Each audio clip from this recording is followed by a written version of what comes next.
edhe kjo është një lajthitje që slavët edhe greket ja kanë shit Evropës. Ata i thonë Evropës na si të krishterë e kemi mbrojt Evropën nga dëbërtimi osman. Në fakt, krishterimi është ndarë në ortodoks edhe në katolik. Krishterimi ortodoks ka qenë bashkëpunus me Perandorinë Osmane, për që ata e kanë rujt identitetin e tyre kishtar, nuk janë konvertu, për arsye se kanë qenë bashkëpunëtor të Perandorisë Osmane në një masë të madhe. Shqiptarët nuk kanë mujt të jenë të tillë, pse s'kanë pas kishte vete nacionale.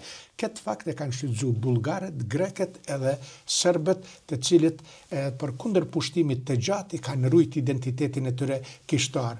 Prap një fakt historik lidhur me këto, në vitin 1453, me 29 maj, kur pushtohet Konstantinopoli, Mehmeti II pushtuesi, patrikut ortodoks, ja njeh statusin e vezirit. Do më thonë, bën ministër të fesë, me 3 tuga kali. Tugat kanë qenë shenja identifikuse që e kanë përcaktuar rangun në Perandorinë Osmane dhe ai e pranon suverenitetin osman dhe osmanet në aspektin e brendshëm organizativ nuk e prekin kishën ortodokse. Ata e konsiderojnë kundërshtare kishën katolike, Vatikanin. Për këtë arsye, shqiptarët i identifikojnë mandena me krishterimin perëndimor.